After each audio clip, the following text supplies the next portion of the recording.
இன்னைக்கு என்னன்னா குரு நீங்க இல்லாம நாங்க இல்ல அப்படிங்கிற மாதிரி நம்ம லைஃப்ல ஒரு டீச்சர் இருப்பாரு.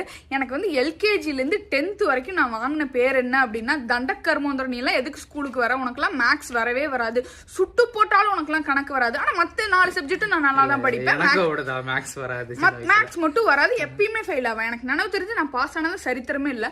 காலேஜ்ல லோகநாதன் சார்னு ஒரு சார் இருந்தாரு மேக்ஸ். அவர் வந்து அவ்வளோ அழகா மேக்ஸ் சொல்லி தருவாரு. அப்படியே ஃபார்முலால கையை வச்சோன்னா கீழே ஈக்குவேஷன்லாம் முடிச்சு ஆன்சர்ல கை வந்து நிற்கும். அன்னைக்குதான் எனக்கு தெரிஞ்சது இருக்கிறதுலயே கணக்கு தான் ஈஸியான சப்ஜெக்ட்னு. எனக்கு அந்த மாதிரி டீச்சர்ஸ்லாம் இருக்காங்க. ஸ்கூல் அமில் டீச்சர்ஸ் சொல்லுவாங்க, ஈஸியா புரிய வச்சிருவாங்க. அதே மாதிரி ஐடி நான் படிச்சுட்டு இருந்தேன். அப்போ வந்து பார்த்தீங்கன்னா மில்லர் சார்னு ஒருத்தர் இருப்பார். அவர்கிட்ட தான் தெரிஞ்சுக்கிட்டேன் என்னாலையும் படிக்க முடியும் அப்படிங்கிறது. அதுக்கப்புறம் நான் எப்பவுமே நான் காலேஜ் போய் ஜாயின் பண்ணது போகிறோம் எல்லாமே வந்து 80% அதுக்கப்புறம் தான் படிக்கவே ஆரம்பித்தேன். அதனால எல்லா குழந்தைகளுக்கும் எல்லாமே வரும். உங்களுக்கும் அந்த மாதிரி ஏதாவது ஒரு ஃபேவரட் டீச்சர் இருப்பாங்க லைஃப்ல, அவங்கள கீழே டேக் பண்ணுங்க.